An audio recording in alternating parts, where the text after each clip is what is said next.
our nation's capital. That would be, and this might be a surprise to people who like to refer to it as the swamp.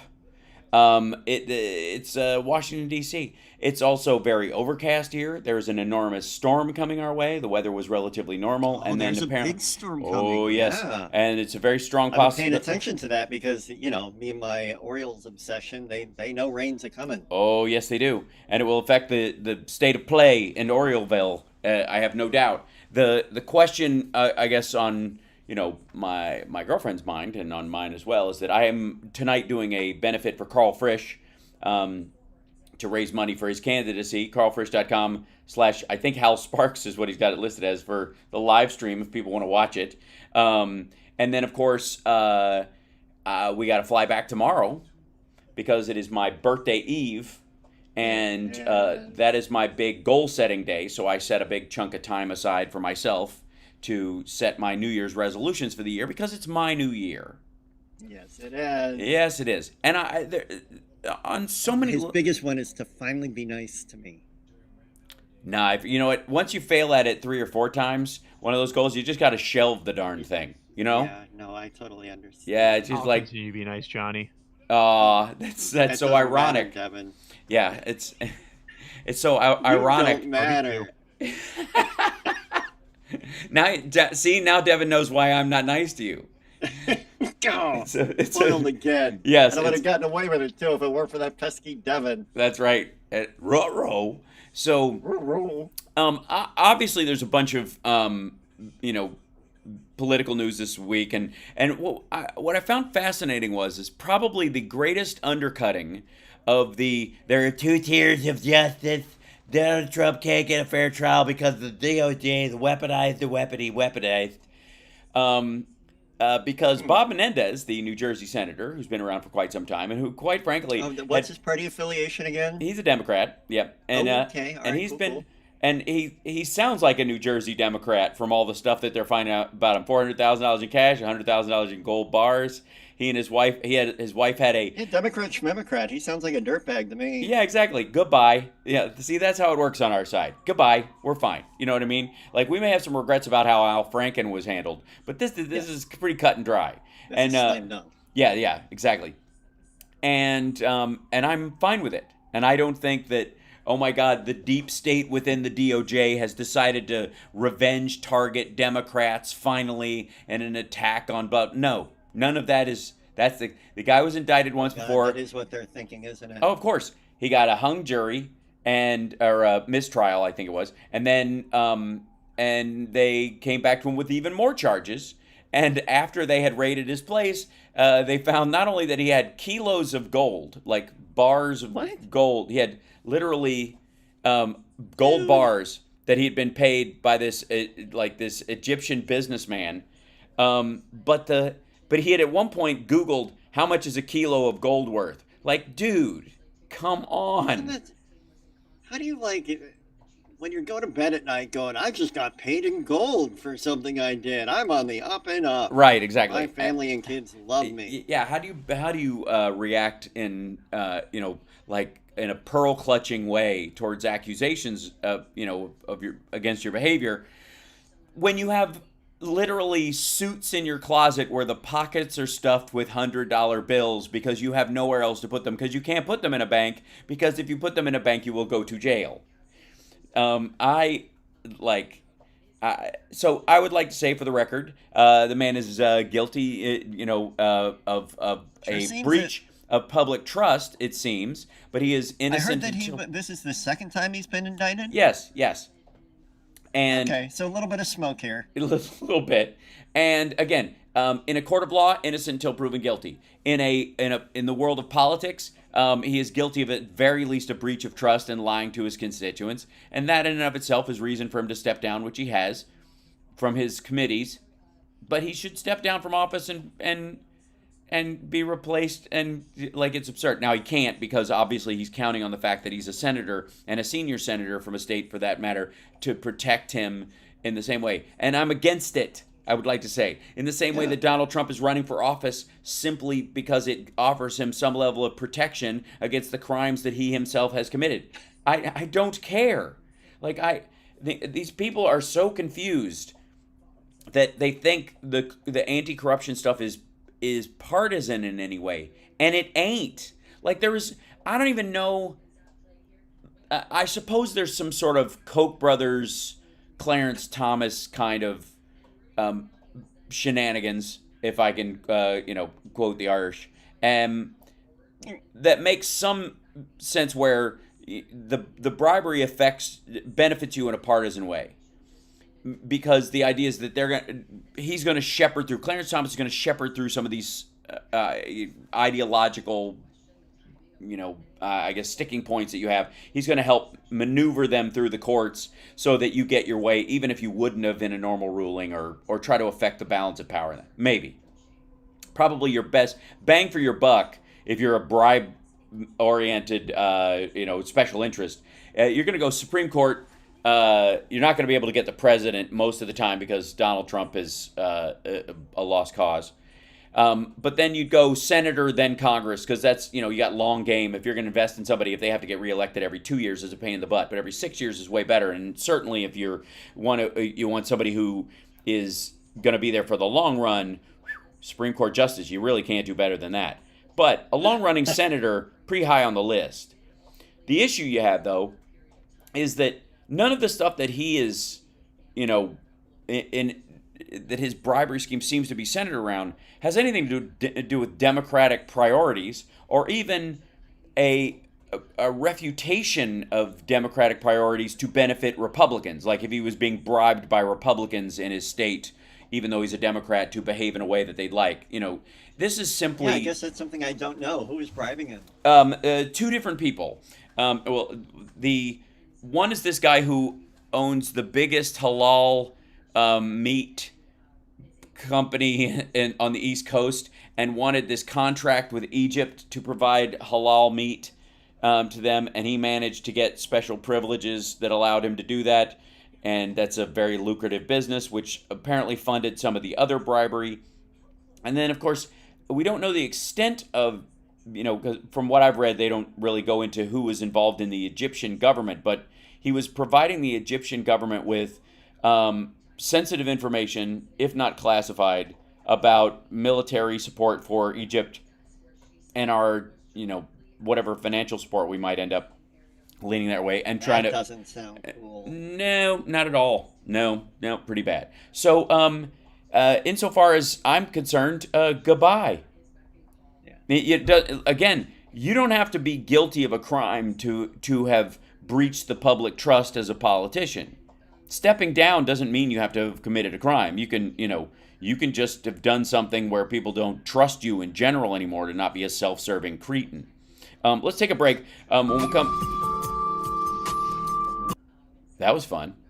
I don't know what that was, but it was great. I felt like there was hold music. Moment? There was a hold music. Yeah, it was like hold music for just 1 second. I was like, I half expected girl from Ipanema. Let's take a break. We'll be back right after this. It's the Hal Sparks Radio program, Mega Worldwide, on infotainmentwars.com. One of our favorite people on the interwebs is going through some things, Johnny Million. We got to talk about that when we come back. Can't wait to hear.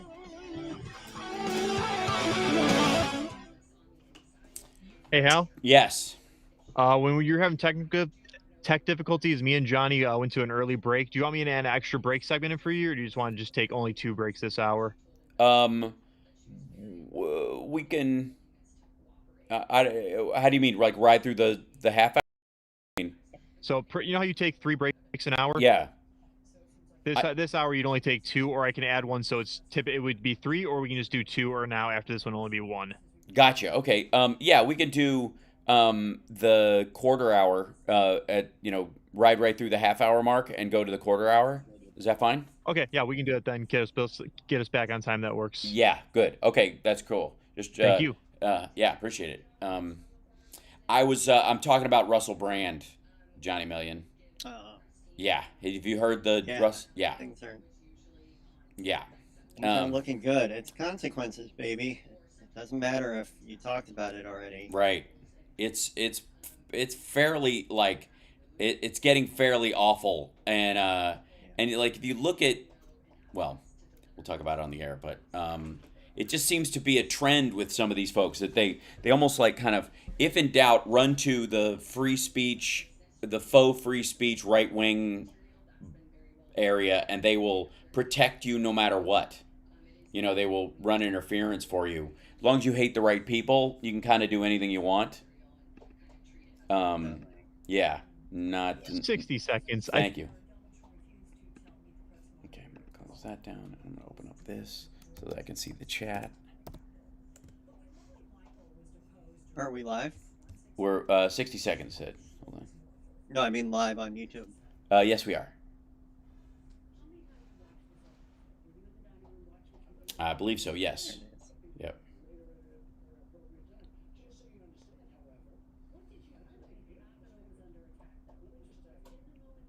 Oy.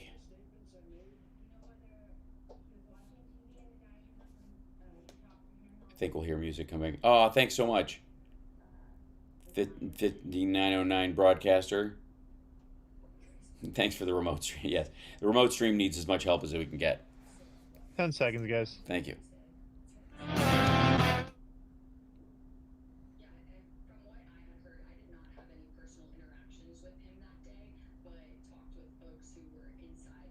Welcome back to the Hal Sparks radio program, Mega Worldwide.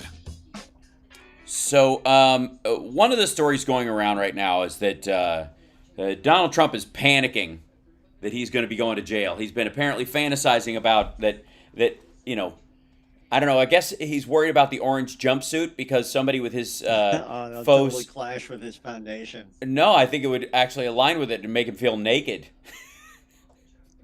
Will he look like the Headless Horseman?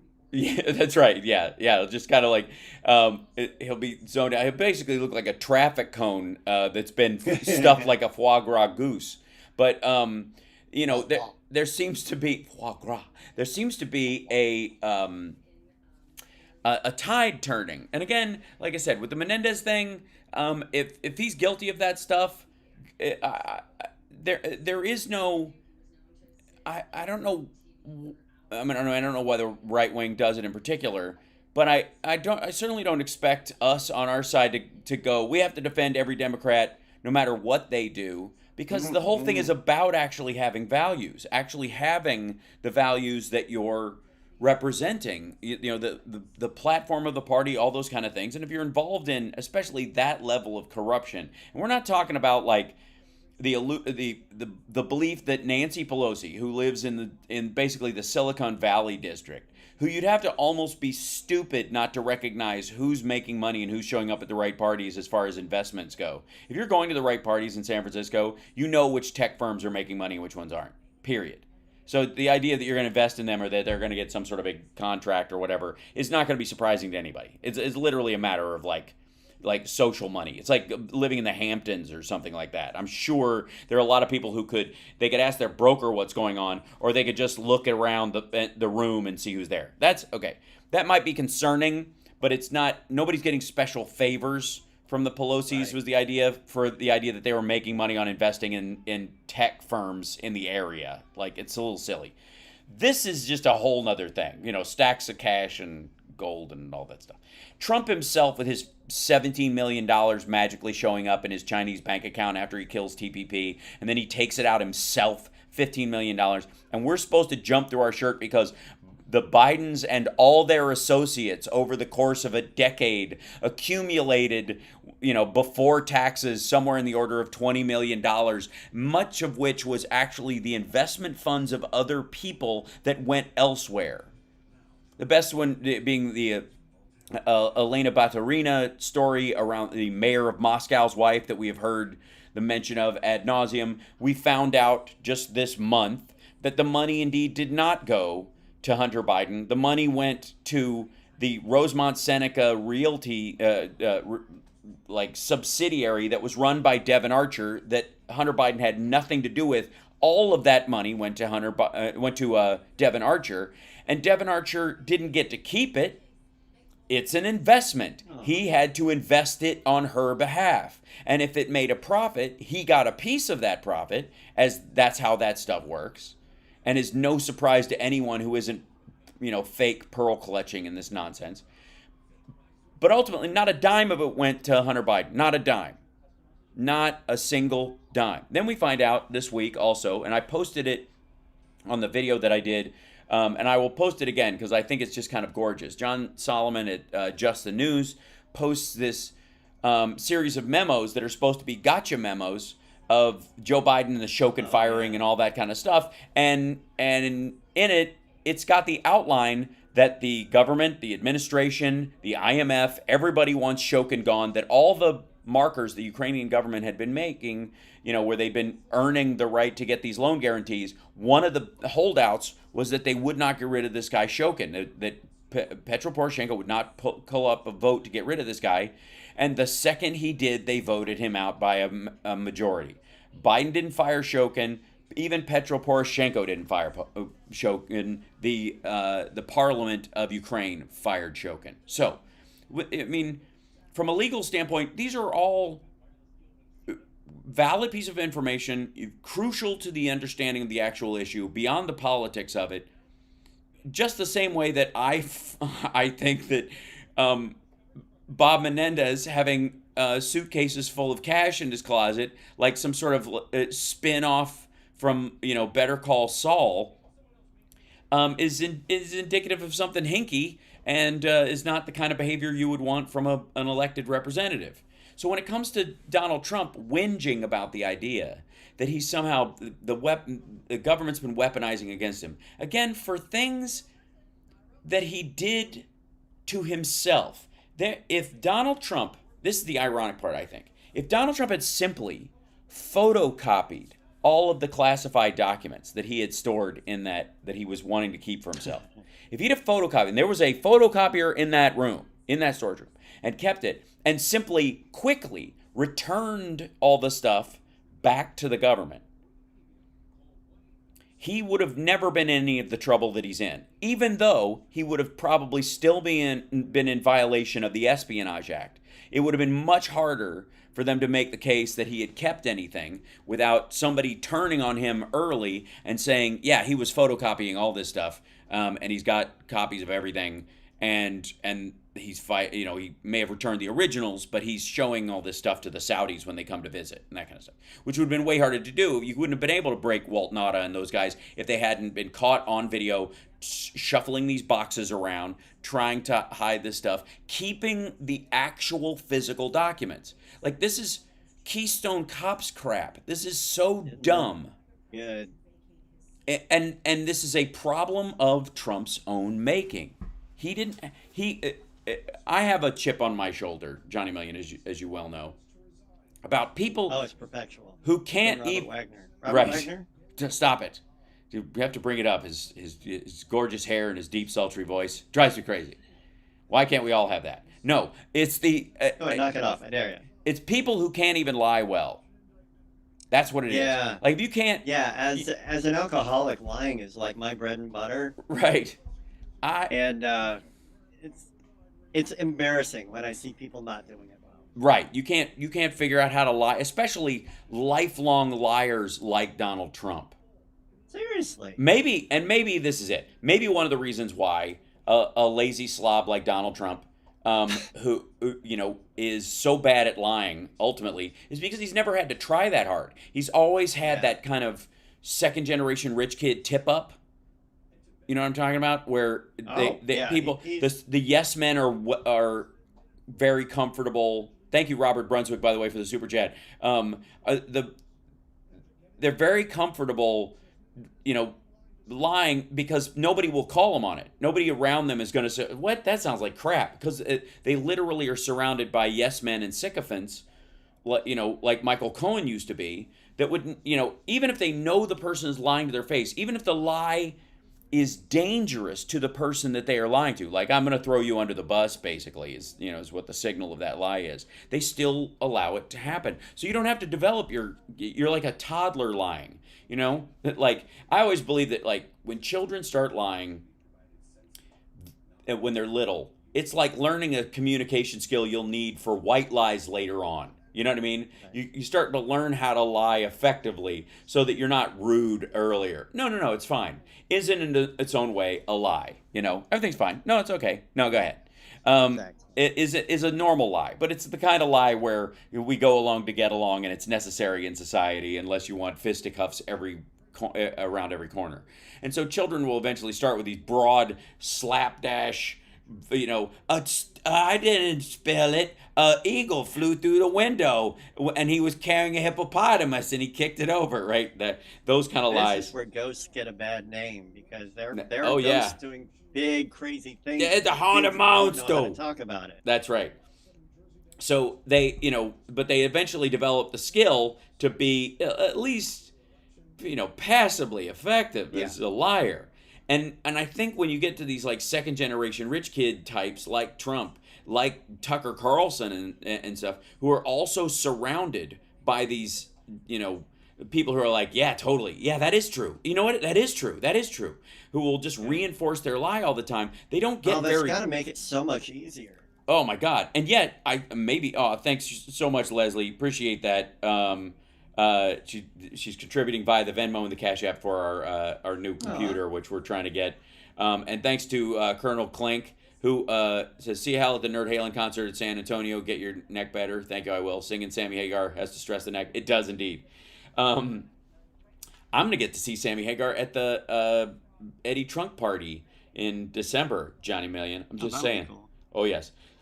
So the interesting, I just find it fascinating that Donald Trump in his world is so used to these yes men being around him, covering for his lies or pretending that his lies are convincing, that he's just gotten terrible at it. And the day the thing, like the kind of worm turns on people's,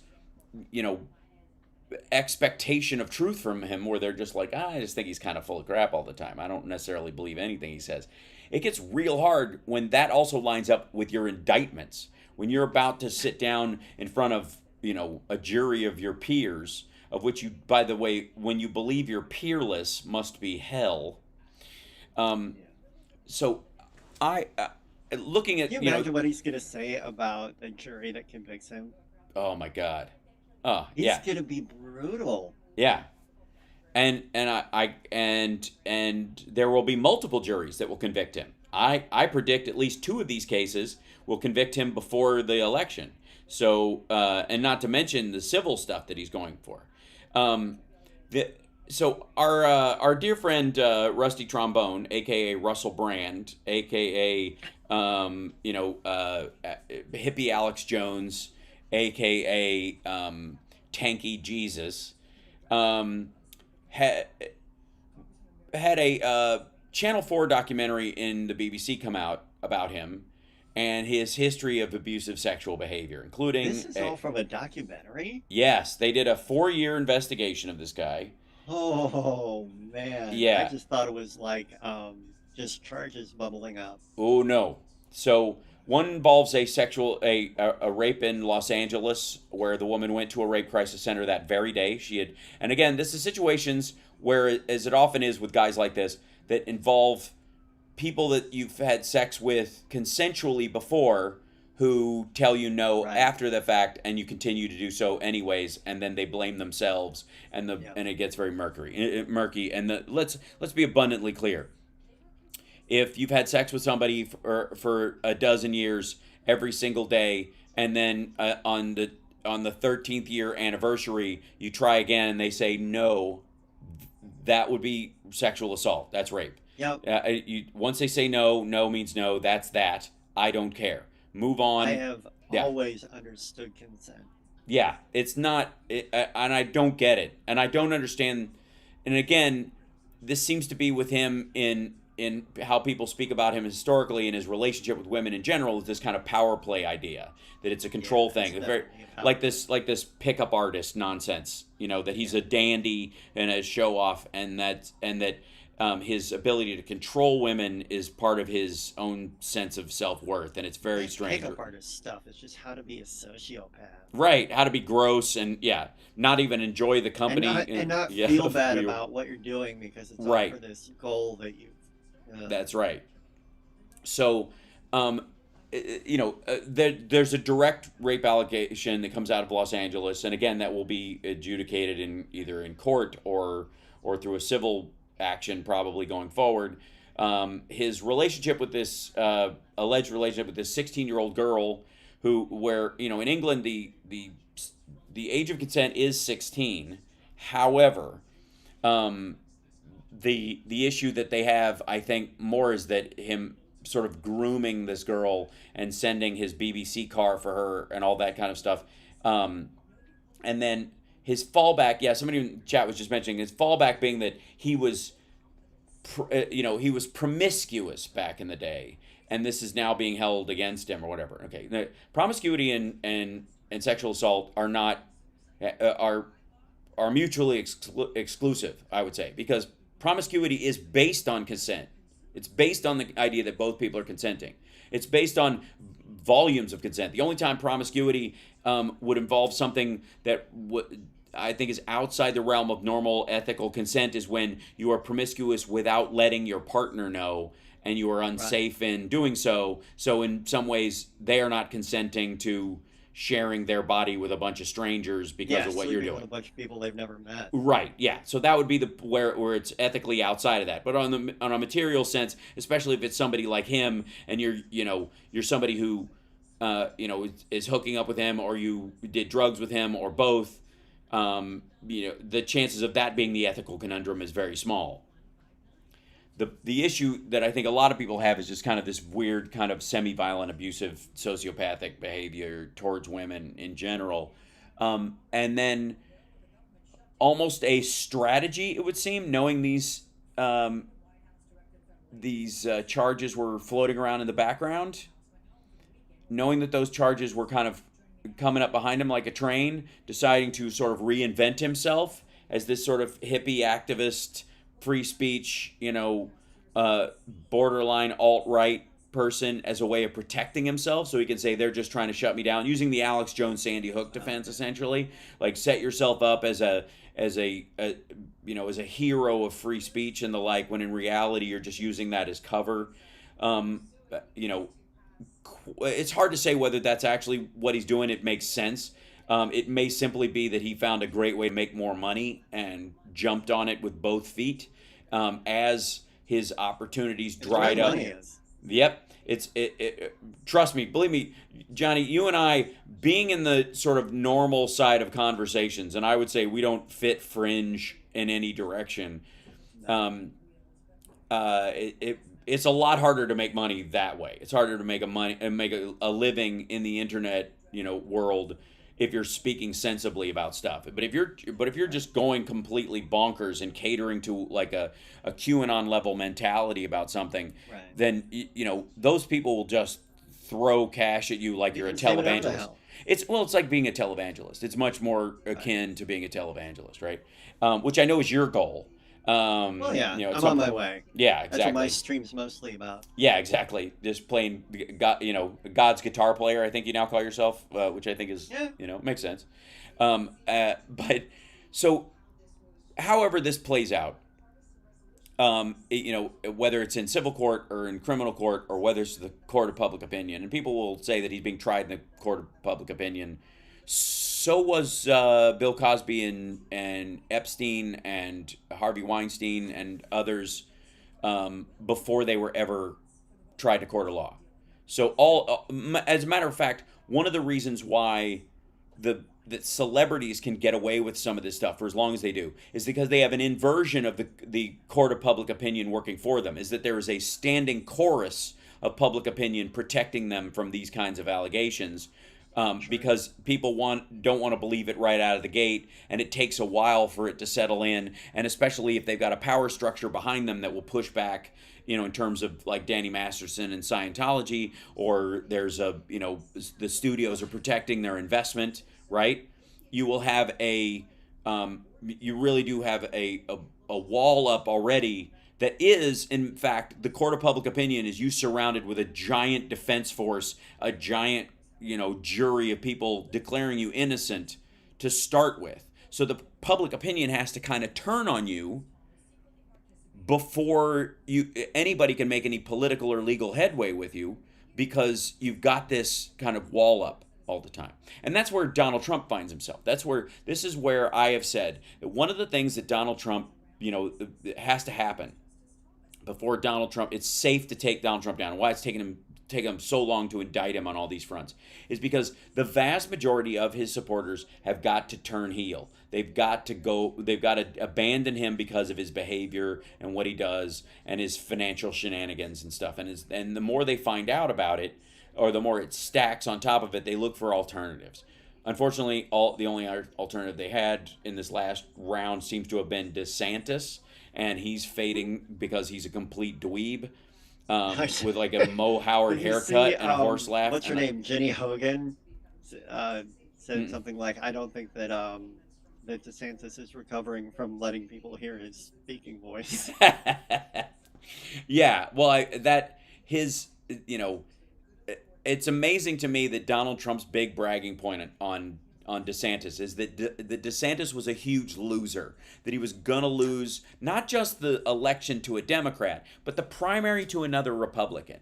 And because he had basically kissed Trump's ass enough and the other Republican hadn't, Donald Trump just decided to back Ron DeSantis, who, in his estimation, is a talentless loser with no personality, who's disloyal and is now running against him because he's got no ethics and he's not truly MAGA and blah, blah, blah. There's a litany of reasons why Ron DeSantis shouldn't be president, much less the governor of Florida, that Donald Trump is happy to play on, when in fact, in the same breath that he brags that he was the one that made it possible. Like, why...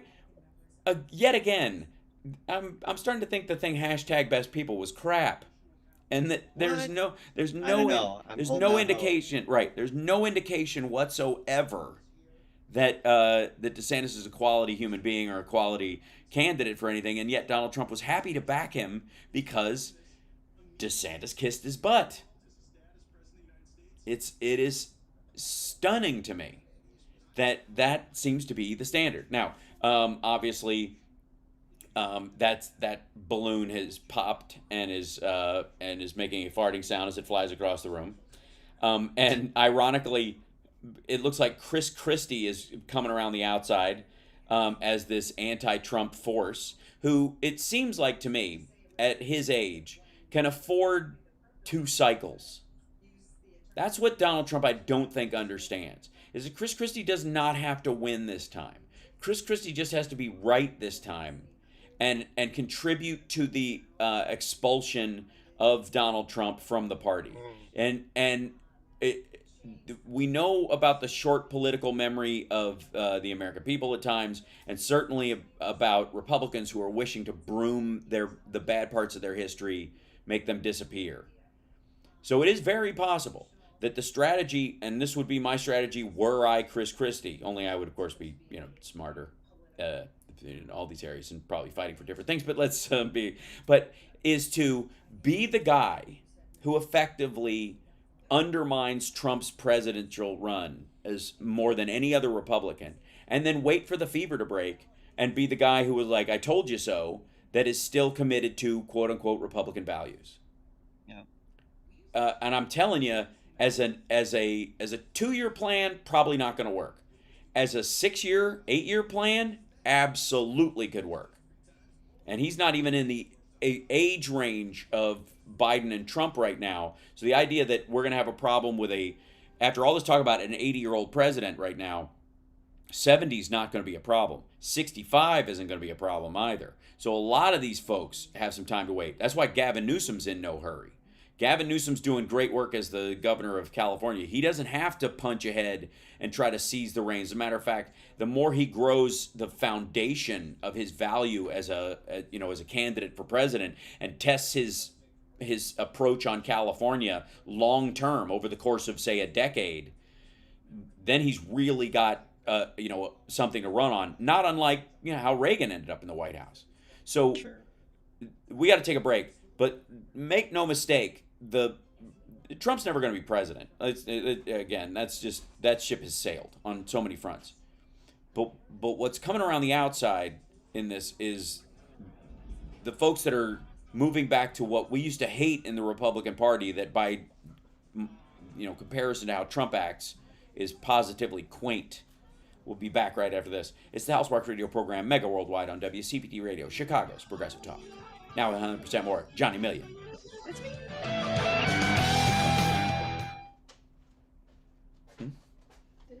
Oh, I guess. Yeah. After. After? Yeah. You sure? Yeah. Bacon? Sure. Yeah, that's a good idea. I'll eat that. Is that? Yeah. I like I that have too. deviled eggs. Huh? Deviled eggs. I said I like that too. Yeah, thank you, babe. Man, Thank you, babe. my, And these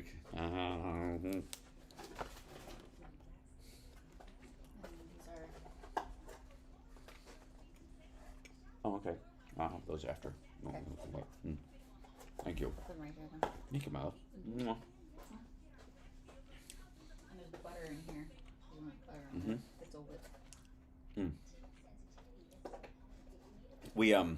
We managed to miss breakfast at the hotel by 11 minutes. Yeah.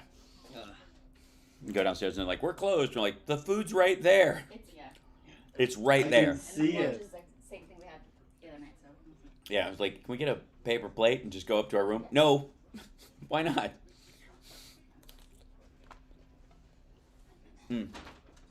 Wayne, we're in DC. Yeah.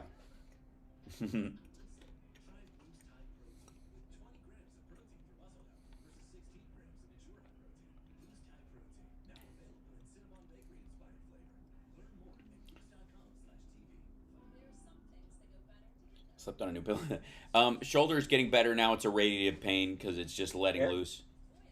Is that we're coming back? Is that 60 Chicago? seconds. Thank you. Are you able to hear us, pal? Yes. Okay, we were wondering because you had that confused look on your face. I'm like, Paul, you're pushing buttons here, being weird. I'm sorry. That's my reading face. Oh, it Reading looks like is- you were like confused by Paul making a weird joke. I see. No, I don't know that I heard that part of it. I heard we heard a flapping noise. I don't know if Johnny heard it. A flapping noise. Not. That was me farting. Oh, I see. Good. Thank you for clarifying. Excuse yourself. I'm just gonna flap. Mm-hmm. Is it true Ken Burns is backed by Coke money? Not quite, but he does. He gets a lot of funding from them. There's a real issue. 10 seconds. There you go. I have a real problem with Ken Burns. You're locked into the House Sparks radio program, Mega Worldwide. So some people are relishing as about how the fact that DeSantis chased out Nicole Sandler and was basically had an attack on the press. He's been he was trying to do this sort of like maggot light version of Donald Trump, basically Trump with worse hair, and making kind of like Florida a microcosm of what he would do in the state. And I guess that's what standard operating procedure is for a governor. If you're planning on running for president one day, is that you go, okay, how do we run the state like we would run the federal government and try to coordinate a lot of things together, do overarching shifts and make our case, make a that this Blueprint for the nation. There you go. Yes, exactly. And most of the time when they do that, it sucks. It's really a bad idea for like on so many levels, especially in a state like Florida, which is singular in its industries. Like there is no manufacturing base. There's a couple of shipyards, I would guess, mostly dry docks in Florida. There's some military-based stuff, which is federal spending. It is not state spending or private spending. And then there's Disneyland, tourism, and I don't know, maybe those little gator heads that you can buy that have like a snow globe in their mouth, or Sure. jams, flip flops that are made in Taiwan, that kind of stuff. But it's not exactly a cross section of the United States. There's no there's even the amount of oranges that come out of there is dwarfed by California these days. So the idea that you have to be very picky about what kind of state you can do that in. Why did you turn orange on me, Johnny Million? I think it's fascinating. You look. Orange, you yeah. glad I Yeah. turned orange? No, I'm not. But interestingly enough, I think California, beautiful. California is How did I turn orange? one of the states. I don't know. You're kind of you're reddish on the screen, and I don't mind it so much. There you go. That's Oh, there we right. go. Yeah. So California is a good state to do that in. For Gavin Newsom, this works out as a strategy. If Gavin Newsom wants to portray, like as a governor, say this is how I'm going to, be how I'm going to president, he can do that because he's got everything from Southern California, Silicon Valley, Napa Valley, the agricultural parts of it, straight up desert that's borderline. Half the state is just like Nevada or New Mexico. The like the Tahoe area, the dealing with the waterways, the border issue with the southern border, but also relating to water usage, drought, and other stuff with the states around it. There's a lot of moving parts to California, and the huge coastline equal almost to the size of Florida's, which gives you a variance of weather and experience from warm sandy beaches to the cold kind, the freezing nearly Arctic beaches of San Francisco. As a governor, you really do have a cross section. You can really there's a lot of flyover parts of California. Stockton itself is like a little Oklahoma, and so if you can help all those areas to thrive, whether they like you or not. And that's exactly what's happening in California. For all the mass exodus from California nonsense, it's just right-wingers leaving to go to Texas and Florida in spite, driving up the rental and house prices in those places and being mad that they did. And ended up, with a weaker electrical grid in Texas or a dying tourism industry in Florida because of the governance there. So Gavin Newsom, as far as teeing himself up as the next governor who truly makes a run at the presidency, makes total sense, and again can pace himself around this. But in the Republican field, what do you got? Nikki Haley released an economic plan this week, which has no shot amongst the MAGAs. It might be relatively sensible, leaning on the conservative side. Did you see the Nikki Haley Biden ad? No, I did not. Where she went on to say to quote criticize how Biden is the most pro-union president ever. Yeah. And then they just spliced that in using 100% opposition audio. Right. And just going and like and unions, all right. these happy people with jobs that pay better than they would. Right, like, right. Oops. They really do not get it. No, they don't. It's one of those things like it's the same thing like they have seized more fentanyl coming across the border in the last 2 years than in the last 10 years combined. I'm like, yeah, they're supposed to, stupid. Even the border stuff where they're talking about who's crossing. Like when they say that like they're getting all this fentanyl. The problem, they're trying to imply that the problem's worse when what's actually happening is that the problem is actually being handled for the first time. Right, exactly. At the volume that it is. Even yesterday I heard somebody talking about how many people have crossed the border, how border crossings are up, but getaways are down. Exactly. How do you know? That's exactly right. So the getaways, they write as a percentage, the assumptive number. They go, well, we assume this number get away. Well, first of all, those numbers are provided by the border states, specifically Texas the most, which makes the case that Biden's doing a terrible job because Texas is trying to crap on the federal government and the border response and all that stuff anyways. So they have an impetus to jack up that number, and so you can't trust it to start with. Secondarily, the ones that are encountered at a high number means we are catching them. Yep. The other thing I don't understand, maybe you can explain this to me, Johnny Million, in our last couple of minutes in this hour before Philip Bittner joins us in the next hour to talk about Ukraine and a myriad of other things that are going on over there, is if they're catching all these people, and basically expelling them, and they're getting through though. The idea is that they're getting through. Why doesn't the wall work? Why does Johnny Million, why is it worse after the wall's been built? Why did the wall not help at all? That's a question. That's why are border crossings worse than they were during the Obama-Biden administration if we have this schmancy wall that's supposed to stop everything? Why is it worse after the wall? How in the world? How is that possible? Maybe, I mean, did the wall just make a target? Did it help funnel them to areas where it's easier to sneak through? Like, hey, anytime there's a wall, that means cover. That's the area they're not going to cover. We can see it from a long way off. It's amazing to me. And so are you. By the way, Johnny Million's on Twitch. If you want to follow him, twitch.tv/it's Johnny Million. He's playing the music on there. What's your schedule? Tuesdays and Thursdays? What is it? Monday, Wednesday? Monday, Wednesday, Friday. Monday, Wednesday, Friday. That's what I meant to say. And it's a great time, and it's nice to put on the background, and you can subscribe to him there and throw a couple bucks in his pocket by doing that and send him some love. Also, and you're on YouTube as well, right? Is it still? Yep, it's simulcast. Yeah. I think that's wise. I don't trust any. I don't trust from somebody I know very well. I don't trust big tech. I don't trust them. These big tech. I'm worried about the big tech. Speaking of big tech, we're going to be using what little tech I have here to try and bring Philip Bittner in. This is going to be amazing. Oh boy, it is. I'm just going to throw these chainsaws up in the air and hope that I learn to juggle before they come back down. But we'll be back right after this break. But don't forget, you can support the show via patreon.com/HalSparks. Or if you go to the live stream, infotainmentwars.com, that'll take you to YouTube. Subscribe. Just subscribe. Twitch.tv/HalSparks. You can subscribe there as well. And then, of course, there's a little picture down in the corner of it's a Venmo and a Cash App or whatever.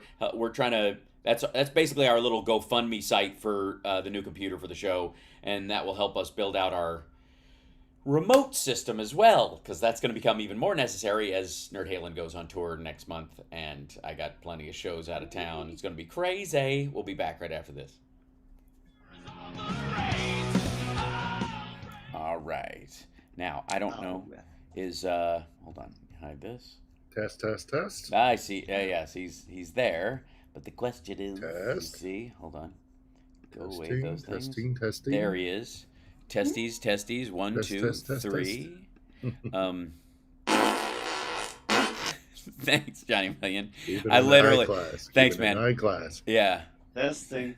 Said I was high class.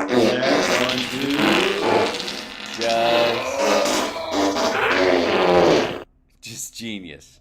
I don't understand. For a minute there, I was like, I don't understand why it's an issue. Why do I love Johnny so much? Now I remember. Let me count the ways. And yes, I think it was in the immortal words of hold on, whoops. David Carradine, who said, I hate working with children. I thought you were going to say I drank what? Yeah, right. Pretty close, man. How's that for a way to go out, man? Good Lord. Who's this? David Carradine. Did he just pass, or no? He died a long time ago. Died a long time. I should have thought. He was. Oh, we said he died on. Yeah. Yeah, there you go. Oh yeah. Those lovely auto. No. We're going with murder. Ooh, we're going with murder. Yeah. We're going. He got murdered. We're going with murder. He was definitely a fix. He was found in a closet, disposed of, after the fact. Somebody wanted to make it look like it. Yeah. I love this. That's a great way to cover a murder, I would think. Yeah, because nobody wants to talk about it. You know, right? And it's immediately distracting. Right, because everybody's like, you're like, his technique was all wrong. Mm-hmm. Yeah. Hold on, I'm gonna have to transition this. How's DC? It's lovely. It's a good time. I'm trying to move these. I don't know. I'm not a huge fan of that city. I'm not a huge fan of any industry cities. I understand. This is my criticism of LA. This is my criticism of San Francisco nowadays. Right. I mean, I can look past it, but yeah. That's what bothers me. DC is really bad on it, though. Well, Summer and I come here, with some frequency as visitors. Hold on, I'm going to fix my camera. Give me 1 second. Well, the mall's lovely, and Georgetown's lovely. Yeah, that's what we're talking about. So it's, everybody you meet is in the same business, right, in one way or another. Sure. Maybe it's because the government has so many arms and different things that right. It makes it even more pervasive. Although LA runs it, gives it some serious competition, man. Sure. Although I will say, for all practical purposes, LA doesn't have the sort of Silicon Valley douchebaggery aspect of things, because everybody, because at the because there's a hardline competition in the world of Silicon Valley, where everybody's just trying to like outbro each other. And or they're surrounded by nerds with no social skills. San Francisco historically is not an industry town, not really. A couple industries have come and gone through there, but this digital stuff, the Silicon Valley, Palo Alto really screwed us over. Exactly, it became that. Whereas. And relatively short order, which also makes it a stampede, which is not a good way to settle into the normal socio, web of a place. Right. That said, we like DC because I like the history. I like all that stuff. I like, I get it. I totally get it. And it's got great food. Mm-hmm. Oh man, God, you should go to one of those great Afghan places. Mm-hmm. Man, there's great Afghan food in DC. I mean, like top notch. Okay. Like how many days are you there for? You're there until Monday at least. No, right? Nope, just till tomorrow because the storm's coming in. We might have extended, but we got to get out. I'm gonna tell a little story about these guys too. These are your Senate gallery and your House gallery passes. Oh, cool. Thank you. Chicago, thanks. These are the passes you need to go see the House and the Senate when they're in session, and all that kind of stuff. Mm-hmm. And I'm going to give everybody a quick instruction on how to get those, because it was way simpler than we thought, and it always been such a tooth pull. And then here we are, figured it all out. It's good stuff. Sweet. Mm-hmm. You're listening to the Hal Sparks radio program, Mega Worldwide. I've had people walk out of me before, but not when I was being so charming. Listening at HalSparks.com. I don't care for you or for the putrid sludge you're troweling out. Puss-faced little pimp-stick. True progressive talk.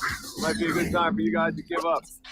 Welcome back to the show, and I want to thank Philip Bittner for joining us today, along with Johnny Million. It's Johnny Million. And he's going to be farming questions for Phil from our chat room at infotainmentwars.com and at twitch.tv/HalSparks, or on the Facebook page. The Hal Sparks page, at the Hal Sparks page, is how you get there on Facebook. We're having a lovely conversation, though, during the break, where Philip Bittner recommended that we check out the Afghan food here in D.C. because it's supposedly pretty spectacular. Yeah. Had I known that, I will sock that away for next time. But real quick before we get started, and I will ask the standard question of Phil, how's he's doing, and the what's what around him. I'm holding up on the live stream right now two things, two little pictures, two little pieces of paper. One is a Senate gallery pass, and the other one is a House gallery pass. And these you get from your elected representatives when you come to D.C. What you do is you find out where you go to the Senate office buildings. You go to your senator's office, unannounced. You don't have to, it's nice if you call ahead, but you don't have to. It doesn't really matter. You walk in, you say, hi, I'm a constituent. I live in the district, or I live in the state, and I would like gallery passes so that I can sit in the gallery and watch the Senate in session or the House in session as it happens. And they give them to you. It is that simple. Everybody wants to make a big tooth pull of it. We've always had this big thing where we've had to feel like we've had to jump through our shirt every time we want to try and do this. But I want to remind everybody that if you're coming to DC and you want to see how the government works and you want to participate in this, and you absolutely can, simply go to your senator's office is probably the easiest way. And one of their staff members, just go up and go, hey, I'd like gallery passes. They will give you House and gallery passes, and they are good for the length of the Congress. These are good for 2 years. So the Senate passes are good for 6, I suppose, but the House ones are good for 2 years. They're good for the length of the actual House as it stands. And so you can come back again and again. If something interests you, or you are back in the DC area and you want to watch something that's going on, or you care about an issue and you know that they're going to deal with it, you can go back and sit there and watch live and participate in your own government and all that kind of stuff. And it is not difficult. It is a pretty cut and dry process. And please, at some point, do it. Just do it. Just when if you ever make it to DC as a visitor, go ask your representative for these. You will get them. It is not a tooth pull. They don't make it hard. They are your representatives. That's that. I just wanted to, that's my little public service announcement for today. And at the same time, and this dovetails, I hope, into what I want to talk to Phil about today, not the least of which, of course, is that Viktor Sokolov, the commander of the Black Sea Fleet, apparently is dead. We'll talk about that in a moment. But that you're extraordinarily lucky if you live in a country where you can go to the office of your elected representatives and ask to have a pass so you can sit in the gallery and watch how your government is conducted, how the process of your government is conducted. That's amazing. The fact that you're allowed to do that is rare on Earth even now, and it is something you cannot take for granted. And compared to, I mean, do you think can you do that with the Duma in Russia? No, I mean, no, you certainly can't do it at the Duma. And I don't even think. I think there's an observation. There's observation seating for the Rada, but it's not large, and I'm sure it's not as easy as just walking to your senator and saying, "Give me." But speaking of being in D.C., though, did you see Zelensky's here? Was here? Zelensky's, Zelensky's appearance. I thought it was.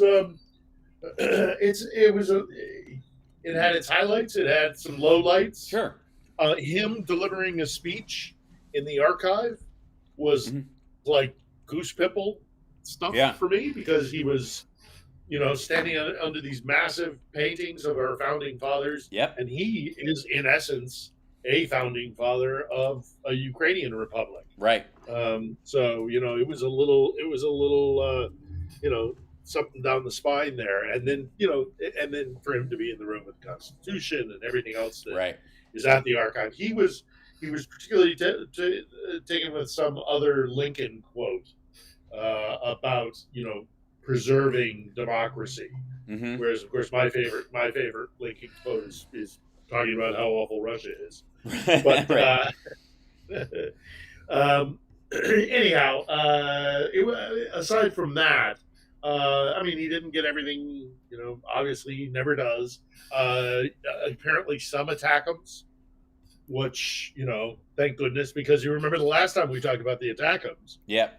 I was like, until there is an announcement from the Pentagon or the White House, there's protocol with those kind of things, unless they're going to be doing it, on the down low. Sure. But it does look like they got some of the long range attackums. That's great. I mean, some people are saying the big news of the last 36 hours was a result of actually attackums being deployed, having been deployed. Right. But I don't think that's true. I think it was a storm shadow.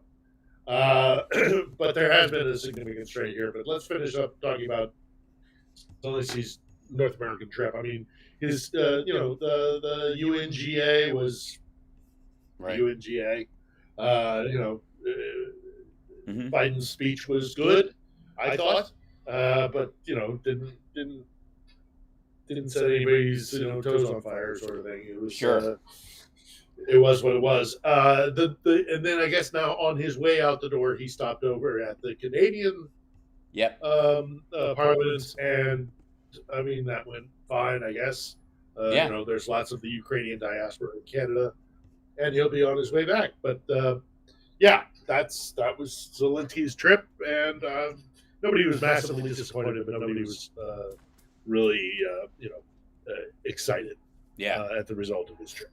Yeah, I am of two minds about this kind of diplomacy, especially when you're dealing with the nuclear red lines crowd and the scare tactics from the right wing over here, the MTGs and stuff. Is that you want, on the one hand, you want to keep people engaged so that they appreciate the struggle the Ukrainians are going through and how much support we're doing, but you don't want to draw too much attention to it or step out past a line when you're speaking of it in a way that gives them a toehold in the argument that says you're trying to ratchet these things up or escalate and all that stuff. So it's a very fine line diplomatically. JD Vance's little continued sniping and interference during Zelensky's trip did not go unnoticed in Moscow. I can tell you, it wasn't because I've seen them responding to it on Russian television. Right. So and MTG as well. I mean, this kind of like this, and not giving Zelensky a full session, of Congress and the Senate, like he got last year. But we have bigger fish to fry, though, in terms of the budgetary stuff. They sent everybody home on Thursday temporarily so that the working groups could just yell at each other. So that's not gonna. There was no session to. Yeah, there was no session to actually have because of that, which makes sense. But that said, lots of news coming. Apparently, the biggest things I think are the hit in Sevastopol. Let's talk about that for a second. Oh, so the naval. Well, do we have time? How much time before our first break? We got this is the big news of the day. Yeah, that's true. We got about 2 minutes or whatever, but we'll tee everybody up for it. At least, tee everybody up. Sure. Yeah. So do you want me to do it? Yeah, please. Yeah. Okay. Well, so what happened was just bare bones, and then how the naval headquarters of the Black Sea Fleet was hit, and badly, real badly. Mm-hmm. And it turns out it was a double tap. So one missile came in, took out the roofing and what have you, and then a second came in and really blew the place. Significant, massive damage to this place, killing a lot of the naval command down there of the fleet because they were there in a meeting. So there was clearly intel on the ground. They knew when this meeting was going to take place, and the Ukrainians hit them. And there's at least one general dead, and I guess it's confirmed now that it was either the head or the deputy head of the Black Sea Fleet. This is devastating for Russia, and it's one of these things that I keep talking about is it has to be brought home to the Russians that they're at war and that Crimea is really on the table, and that they could lose it. Just pulling it up here because I'm, as you know, I'm terrible. Even though I've studied this part of the world for decades, the names always kill me with all the syllables and everything. And I speak Slavic language. Anyhow, So he is the top. He's the actual admiral. Yeah, right. This is the guy, and it's. I just wanted to make sure it wasn't deputy. So, yeah. Yes, the Admiral Viktor Sokolov, the commander of the Russian Black Sea Fleet. It is rumored to, and this is unconfirmed as of yet, but they're pretty sure, was killed in the attack on the headquarters in Sevastopol. It was, and there's rumors of a second. Yes, and they also hit the reason why this headquarters is a big deal is because of the radar and intel and listening aspects of that as well. That they use both the their drones and the intel communication stuff on the actual ships themselves and the boats that they have in the area to reach further into Ukraine and let them know the location of Ukrainian troops when they're trying to push through. That has been eliminated, and it is no surprise that we got to take a break. When we come back after this break, I want to tell you there has been a major breakthrough in the line, and I have to believe on some level that these are related. That breaking down the intel gathering aspects of that particular base, which was the biggest hardline base that they had. Because it's the longest lasting and the one that's been, functioning, not just temporary, sites, that this may have led directly to this breakthrough. We'll talk about it on the other side as we got Philip Ittner with us. Follow him on what remains of Twitter at Ittner Philip on there, 2 T's, 1 L. And then, of course, his blog, his vlogs are available at youtube.com/Philip Ittner, I believe. Either way, look him up on there and we'll be back right after this. Mm-hmm. Cool. Who's the other guy? Yeah. I saw the headlines for that. Yeah, Viktor Sokolov. Yeah. And then there was another. Sokolov, yeah. But there was another one. It starts with an M. Okay. Correctly. Yeah. It's at this point. Look, all of this is still really too early. Right. To take to the bank. Right. Aside from what we can see with our own two eyes. Right. And also Stand by, coming back. Thank you. Yeah. And the Verbov breakthrough is a huge, huge deal. Welcome back to the Hal Sparks radio program, Mega Worldwide. Welcome back to the show. It's Hal Sparks radio program, Mega Worldwide on WCPT Radio, Chicago's Progressive Talk. WCPT 820 is our channel in the Chicagoland area. Listen to it. And because Sexy Liberals coming your way next year, Chicago, I'm just letting you know, we're going to be there. Me and John Fugelsang and Frangela and Stephanie Miller herself. We're going to come there and do shows because we're going to be moving the voters out to the polls all next year. Vote, vote, vote. I don't care if you agree with me politically on anything. I just want you engaged. Let's start there. Johnny Million is with us as usual. And then, of course, Philip Bittner is live in Kiev. As live as you can possibly be in a tacit war zone, and we appreciate him being with us to catch us up on things. Now, down near Crimea, which is the biggest jewel in Putin's claimation of the land from Ukraine in the first place, is the Sevastopol naval base, where we have had repeated hits on it, smaller hits. But this is the biggest one so far. Right now. By far. Yeah. The headquarters has been directly hit. The building itself. I mean, imagine a building the size of, I don't know, the White House on fire. Dead center hits, 2 of them.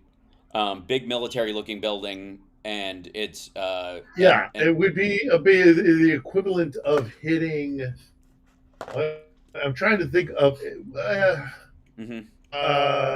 Paris Island for the Marine Corps. Sure. Or that's not right either. But it's integral to the sense of identity of who. I mean, this is the headquarters for the Black Sea Fleet. Black Sea Fleet is a correction. It's a correction. Part of what's left of the Black Sea Fleet, because increasingly they lost the Moskva a long time ago. They must lost the Moskva. They're continually losing their surface ships. We had them lose a submarine just last week. No, they're the Black Sea Fleet, and we've talked about this as well in the past. Is that this is Russia's naval capacity is just being decimated, pummeled, in this war. Because they're blocked in now in the Arctic because of the ascension of Finland into NATO, and the Black Sea is now. Either sunk or just got its headquarters blown up and its leadership decimated. I mean, how much longer can the Russians deny that they are losing this war? Right. Yeah, it's stunning. And again, to a country that has no navy and no naval support from the rest of us. So it's not like the U.S. or our allies sent boats into those areas to help counter them at all. No. The only ships that are in there that might have any defensive capabilities at all are maybe some guys on the tugs and the surrounding boats around the grain, like grain chaperones might have machine guns, but none of them have artillery. None of them have missiles. And so we're not talking about torpedoes. Well, I was just down in Odessa 3 weeks ago. And the Black Sea is empty, completely empty. Right. It is bizarre. It's surreal. The entire time I was there, which was roughly about a week, and I have that vlog up there, my first vlog on Odessa, but there's more to come. Right. I didn't film it, and I didn't show it. Well, I did film it, but I didn't show it. Right. The only thing I saw there was a little coastal boat, a little coastal defense boat that wasn't carrying anything stronger than a 30 caliber or a 50 caliber or something. I mean, it was that kind of armament on this thing, and that was it. That was the only boat I saw in the week that I was in Odessa, which is totally surreal. The Black Sea is a dangerous place to be right now. Right, real dangerous. And you're right to point out that the Ukrainians don't have a navy, so all of this has been done without a navy. Yeah, They surface to they have water, surface. Yeah, yeah, it's crazy. They've absolutely hamstrung the Black Sea Fleet without a navy. right. Again, this is why I keep going back to Crimea. This is why I keep going back to the Black Sea. This is why I keep talking about how important those aspects of it, because at some point, the Russians are not going to be able to deny things. Right. And this is a big step towards that, this explosion at the headquarters. Yeah. So yeah. I find, I mean, obviously there's a lot fascinating to this in general, as far as major steps forward. But again, once they hit this naval base, and once they hit they've been breaking down the ships, in that area, there really is, they're neutralizing Sevastopol as a functional space, and that seems to have happened. I mean, effectively, that's that. Well, yeah, that it is no longer. I'm sorry to interrupt, but yeah, I'm already seeing announcements, apparently, again to be verified, of instructions of actually moving the rest of the fleet out of Sevastopol. Yeah, how do you deny that? Right. If you're having to retreat those ships out of there, which you've had since the Soviet Union, effectively on some front, that's a Since major the loss, Empire. right? Yeah. So, and then along with that, there was this big break near in the Zaporizhia Oblast, up near Verbov, which is up in sort of in the mid zone, where they're talking about these areas where Tokmak and all that. We're talking about them going left to Tokmak and then Melitopol down that way, and after, I guess, Russia just infilled all these support structures to protect Tokmak after they'd gotten through Robatnya, the Ukrainians just adapted and went the other direction. They just used it as a head fake, and they have, there are all these little lines. You see them; they look like Trump's felt marker lines, which are where the trenches are dug. And Johnny Million's gonna. You got questions coming up. I want to get to at least one before we get to the break, but the breakthrough, I wish I could show it on stream right now, and I'll post a picture of it if I can. You see if I can pop it in or whatever into the chat room. But the breakout from that particular area, it simply looks like they just jetted through two towns and have sliced a chunk out of the area. Not one of these big expansive zones, but they have literally just created a column, in between these things, which is the big fear that the Russians have, is that they're going to divide this area up. And then once they can block both directions of it, for the most part, that cuts off supply lines, troop lines, all the stuff that they would need for either side. And depending on which side is more reliant, whether the north is more reliant on the south side of the line or the south is more reliant on the north side of the line, whatever it turns out to be for the Russians, which is more than likely they need the north more than they need the south because it's connected to Russia specifically. That split is going to choke off. Once that happens, then you hit the Kerch Bridge, and that's the game in a lot of ways. Then they just hold and hold and hold, and then I'm sure it's like Solovyev and other people yelling about nukes and blah, blah, blah for a few weeks. But the reality is that there's no way they're going to, nuke any of these territories to claim them back, and they're certainly not going to nuke Kiev to protect, or Lviv or Odessa or any place like that to because they're mad about Crimea, because that admits a loss. That also brings the Chinese out of the game. It also means the Iranians have to run the other way. They're already got a foot out the door. I think the loss of that intel from that HQ in Sevastopol is going to have a huge overarching.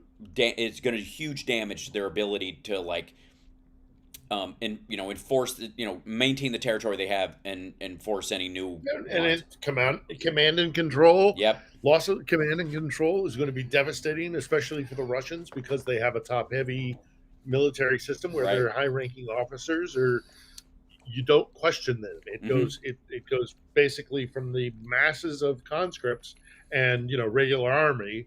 Because I don't want to keep degrading, kind of underplaying the Russian. There's still, good military units in the Russian military, but by and large, it's these conscripts, especially after 2 rounds of of mobilization, and now a potential third. You cut off the head of the chimera. It's right. Before we let's get a question from Johnny. But I want to say, is it fair to call a mobilization a draft? Effectively, is that a mobilization is another? Yeah. It's a distinction without a difference. Yeah. Yeah. I think that's fair. They're being drafted. Okay, here we go. So, Johnny, let's grab a question before we get to the break. Yeah, I want to get at least one in. Question here from Connie Kelly. Poland, earliest and stronger supporter of Ukraine, is pissed about Ukraine grain exports to EU rivaling Poland grain sales. How will this be resolved? Poland feels betrayed. Oh, first off, Poland is run by a bunch of guys who, their machismo, their public machismo is very integral to their political survival. Mm-hmm. So, in particular, I guess it was the prime minister. It wasn't Duda. Duda hasn't been President Duda has not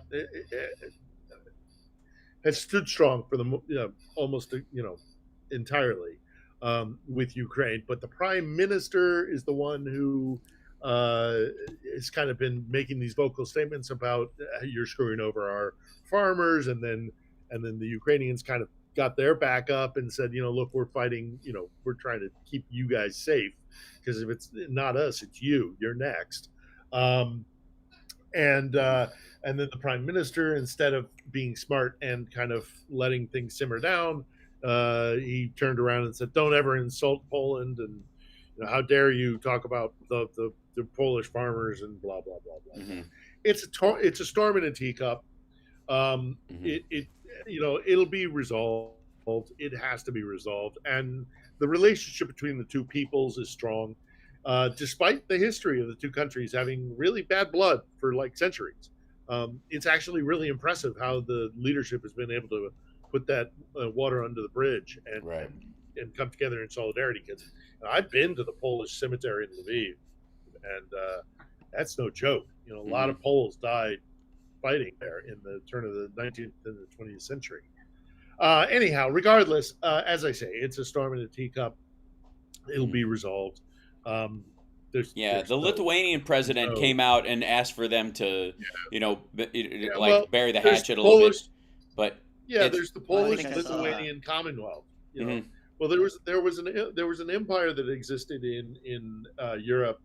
I want to say it was from the 15th until the 17th century. I want to say that. Don't hold me to that. I might be fudging a little on the other side. Right. Called the Polish-Lithuanian Commonwealth, and it was they controlled everything from the Baltic down to the Adriatic and the Black Sea. Right. And so this was a really powerful empire back in the day. So so when the Russians say Ukraine has always been ours, that's not true. Ukraine was independent and part of a partnership with Poland and with Lithuania in a defensive and in an economic union, long before the Muscovites were marching down here in Khrushchev and Kiev. It's just the history here is far too, and they rely on that. The Russians are hoping that the rest of the world doesn't understand the history of this stretch of land, and that in ignorance they can just take it no one will notice. Right. Let's take a break. We'll be back right after this. I'm trying to do it as nicely as I can, Johnny, but he knows what I'm doing. We'll take a break. We'll be back right after this with more of your questions from Philip Bittner. It's the Housemarks Radio program, Mega Worldwide. Now with 100% more. I got a billion. Pterodactyl.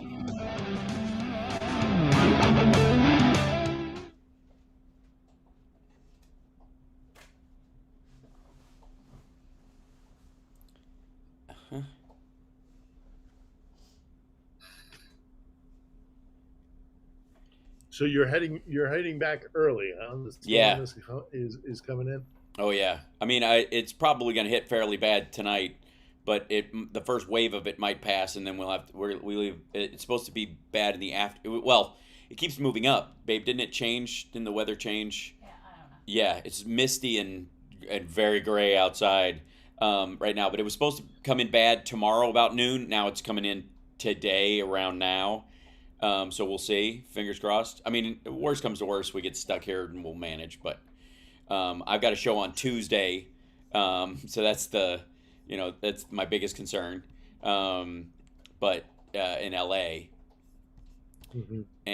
but I've got the show tonight, which we get to go out we're going to Virginia for, which isn't that far. But we're heading out, like later on this evening. It might be hitting the torrential downpour part of it later, which will be a party. Huh? Yeah, it's going to be rainy all day. From Virginia or from DC to Virginia before, right? Oh yeah. Yeah, there is no way to get there from here. Bless you. You end up on 495 and you're just you are sitting still. It's somehow 11 lanes of traffic. Going nowhere. We're not moving. Going nowhere. The beltway is Bless you. bizarre.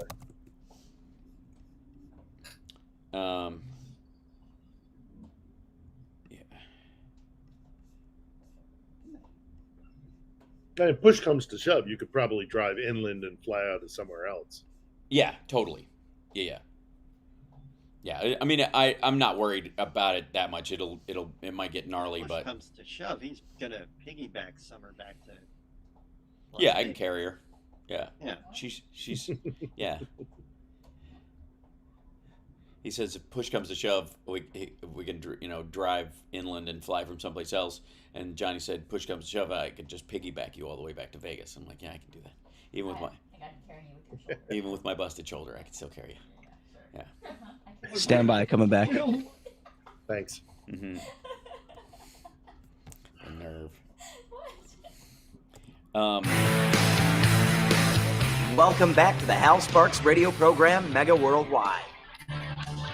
Look at that. That's a new bumper in. Ladies and gentlemen, Philip Bittner's joining us with Johnny Million. And by the way, there's a heads up there on 60 Minutes, I guess, tomorrow. There's a report where they sat down with U.S. senators talking about funding for Ukraine and the like in there. And according to Axios, three key U.S. senators say there has been no proven cases of American weapons sent to Ukraine being diverted to the black market. According to a first look at the CBS News reporting, the comments from the bipartisan group of senators come as the Biden administration seeks $24 billion in new aid for Ukraine, and as some Republicans grow increasingly wary of providing the war-torn country with assistance. They're not wary. These people were always against it from the beginning. The new report will also air just days after Ukrainian President Zelensky was there, driving the news this Sunday. Therefore, Holly Williams tracked U.S. weapons and funds sent to Ukraine as Russia's assault drags on. Williams interviews Senators Lindsey Graham, Elizabeth Warren, and Richard Blumenthal from Kiev. They were there. The senators and other U.S. officials told us there have been no substantiated cases of American weapons being diverted, Williams says in the report, according to an excerpt provided by Axios. Now, you and I know this. Philip, you know this. I know this. Anybody with half a brain knows this, but this is something they have to answer to politically, and I'm glad they're doing it. I'm glad they're finally addressing this head on. They're there. They're going, we're having oversight. We're making sure that stuff isn't slipping out. Nobody, by the way, nobody has pointed to a single war sphere in the world where we track these kind of things, and we're looking at where, oh yeah, that artillery battery or whatever it was, or these machine guns or what have you, ended up magically in Africa or in the Middle East or something like that, or in China or Korea being de-engineered, according to Donald Trump, right? No proof, no even attempt at proving that on the right, just simply the ghost of that. It must be. Because where is this stuff going? Well, if you're paying attention to the battle, and the Ukrainians are kicking Russia's ass, quite frankly, I think it points to the fact that they are getting the stuff, and they are using it well, and they are using every last, shell of what they get to protect themselves, because they would need it against a much larger force, and that proves that it's working, right? Yeah, this infuriates me. Yeah, this absolutely drives me to distraction, right? Because you have the Ukrainians going to the West and saying, "Give us weapons, give us the means right. to." So they're saying we don't have enough. We need more. We need to kill more Russians. Mm-hmm. We need to kill them faster, and we need to drive them off of our land. Yeah, I'm sorry, but that's what a war is. Yep. And they're saying, give us more weaponry. Mm-hmm. And then the presumption is what? that they're taking the weaponry, turning it around, and selling it on the open market. Yeah, I mean, it's absurd. They point to corruption in the Ukrainian military, which, by the way, the Ukrainians themselves are conducting investigations into allegations of corruption within the military, and every single case that they have, which did ultimately lead to the resignation, the dismissal of the defense minister Reznikov. Right. But that was over primarily food, and now there's another one apparently about uniforms.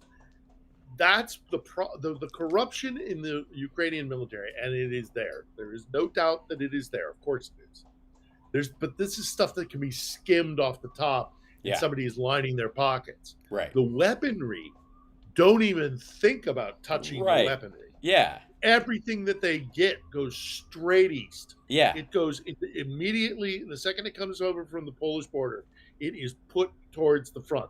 Right. So this bizarre idea. Yeah, the only other place it's going is training. There are two places where our arms go. You're learning how to use the gear or you're using the gear. That's it. That's 100% where this stuff is going. And again, it's why none of these people who allege this garbage can point to a single situation where, oh my God, we found these special whatever U.S. Even the places where they're pointing to, where they talk about the arms market in the world, they're pointing to places like Africa, and the pictures they always show, I always find this fascinating. Everybody's carrying a Kalashnikov. Everybody is carrying an AK-47 or a modded AK-47 of some sort. Not U.S. M4s or or any of the kit that we're sending. None of it. Yeah. None of it. I was with a journalist. Yesterday. I had breakfast with a group of journalists, and one of them was taught. Well, he wasn't. This particular guy wasn't a journalist. He was more of actually an NGO guy. Yeah. Who had gone to a field testing, arms, test field. And was handed an RPG and fired off an RPG, and then got pummeled on his social media about that's our taxpayers' money. How can you dare do that? And he was like, guys, we don't make RPGs. Right. We don't make RPGs. Right. Those are not ours. Yeah. That was found in a trench in a Russian. Yeah, they're trench. firing Russian stuff that's laying around. Yeah. Yeah, they're firing it at Russian stuff. We don't make RPGs. We don't make AKs. Right. And we're sending them physically our weaponry. And again, in all seriousness about the thing that just makes the hairs on the back of my neck just stand up and makes me just livid, clench my teeth it shows the serious lack of understanding about who the Ukrainians are, who the Ukrainian fighting forces are, what their intentions are, what is happening here in this country as they are desperately trying to defend themselves from a very aggressive invader. If anybody was found to be fooling around with actual weaponry that would kill Russians save Ukrainian lives, they would be pilloried. Yeah. Literally to the point of I wouldn't be terribly surprised if a firing a firing squad would be brought around. Right. This is a desperate fight for survival. And if it was found that Ukrainian officers were it's quite frankly it's as simple as if you're Zelensky, you don't let anybody get away with that. You're not going to go and hat in hand all these countries trying to save your country from an invasion of this magnitude and allow any of that to occur. It's just it points to a childish view of how they think things work. That's the MTG world anyways. These are infants. These are psychologically and intellectually infants who have no understanding of the depth of difficulty that goes on in the real world at all. They live a puffy, stupid existence, and they think that they cosplay as warriors with their Barrett 50 caliber sniper shooting rifles, up a Prius, shooting a Toyota, or whatever, filled with explosives. So they can. But if they've ever actually heard a shot, if they ever actually heard a shot fired in anger, I would be very interested in see their reaction. I've been in combat. Yeah, these guys have not, and for them to just casually say this kind of stuff is irresponsible and Oy. And embarrassing for them more than anything else. Agreed. Let's grab another question from the chat before we get to the break. What do you have, Sure, Johnny? this one came in a little bit later, but I think it's a good one to address right out of the gate from Lucky Roller. Does Putin have unlimited resources? No. No, he doesn't. The Russian Federation doesn't have unlimited resources. In fact, their resources are suspect because that's where there's some serious corruption going on, and it has been going on for decades. Mm-hmm. So he doesn't even know what his resources that he can rely on are, and he doesn't have endless political resources either, because he is going to be the Russian leader that is going to lose Ukraine, including places like Odessa and Kharkiv, and I would argue the rest of the Donbass as well. He's going to be the Russian leader that lost Ukraine. He's the Russian leader that I think is going to lose Crimea. No Russian leader survive. It's my mantra these days. No Russian leader survives losing what Catherine the Great took. Right. This is their sense of self as identity. There is a sense of self as empire. For the record, by the way, the ruble is at its lowest point against the dollar. Since the one-time spike at the beginning of 2022, it's back nearly to that point as a consistent point, not as a momentary thing where they can, they used every lever they had to throw it the other direction and try to even it out so that they could pretend to be, immune to the sanctions. And it lasted for a short while, and people were like, oh my God, the ruble recovered. It's doing great. It was all a mask. It's fallen off since, and they are back to the exact same point. Also, interest rates in the United States approaching somewhere in the order of, 6% practical for most people. The baseline is 13% in Russia right now, and that's with them claiming that their economy is flourishing. They have inflation, if they're being honest about it, that's probably half of Venezuela's, which is I think at 114% right now. It is devastating. If it wasn't for the Chinese dumping stuff on their market, consumer goods, which is ballasting the overall cost of consumer goods in the United States or in the Russian Federation, where the groceries and other stuff are so high, but consumer goods are so cheap because the Chinese are just dumping them on their behalf, that it balances out the whole number. But the reality is if you've already got a toaster, your grocery bill is killing you, and at somewhere in the order of 40%. And it's not going to get better. Right now, at the beginning of the war, Russia had to sell a barrel of oil for $50 to break even. And so the $60 cap was like, okay, this will give you $10 leverage on every barrel to feed your people and profit on this, as kind of like a sanctions lift around how, the normal operating procedure of a country. Right now, break-even price for a Russian barrel of oil is $72 a barrel. They have to sell it for $72 a barrel to cover the cost of getting it out. And that's as all the big oil companies that support and created the structure that Russia gets all their oil out of the ground have left the country.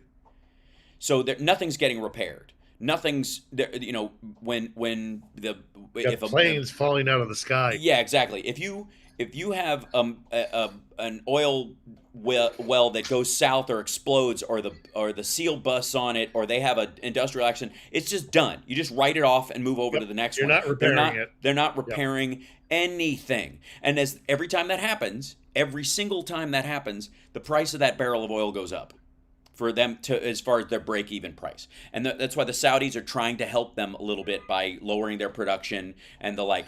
That's why we let Venezuela and Iran produce a little more oil to counteract that part. Not because we need their oil, but because it will undercut the strategic moves the Saudis and the Russians are making to try and raise the price of oil so that they can fund this war machine.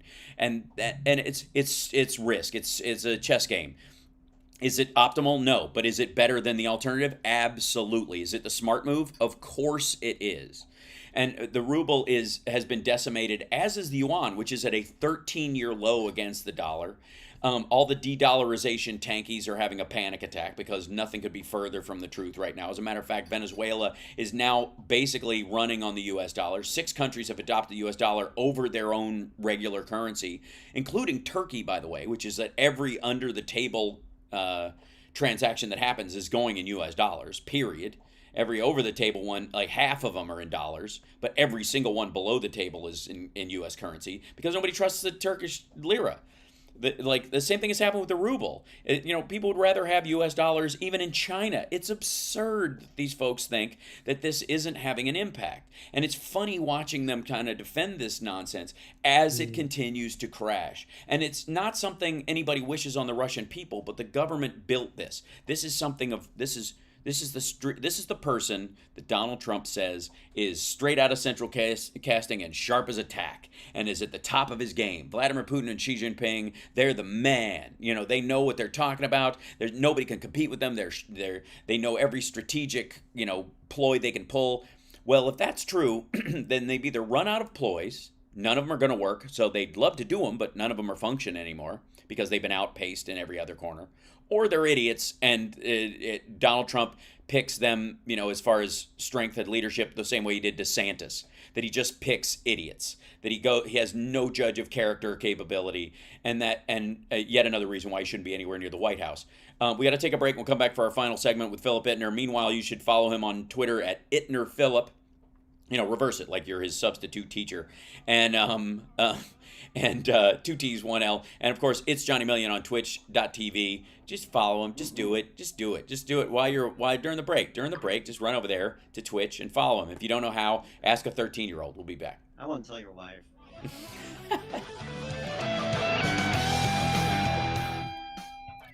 Oh, man. This whole, Glenn Beck's whole thing about the dollar is going to die and the death of the dollar and the dollar. It's like the goofiest, stupidest, weakest, most ridiculous Gold? Uh-huh. Say again? You think Glenn Beck has a closet full of gold? For sure. Yeah. Although I think, no, you know what? I take it back. I don't think he has a closet full of gold. I think Glenn Beck has an account with a gold company that he does ads for. This asshole is not prepping for the end of the world. He doesn't really think it's gonna, he's not. He might have some bullion. Yeah, but just for show. I'm sure he's got a cash. No. I'm sure he's got a bunch of cash. But that includes Krugerrands. I mean, under definition of bullion, it includes Krugerrands and I just think whatever. it's various bars. Right. I just stand by coming back. Thank you. I'm sure he's got his.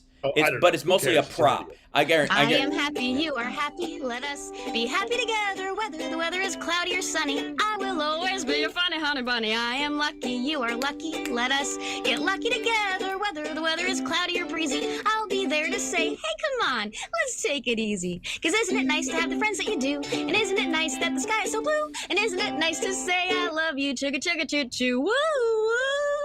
I am smiling, you are smiling. Let us smile together, whether the weather is cloudy or stormy. I will still be there in the morning. I'll be right by your side in the morning. I'll make you breakfast in the morning. I hope that you like cereal.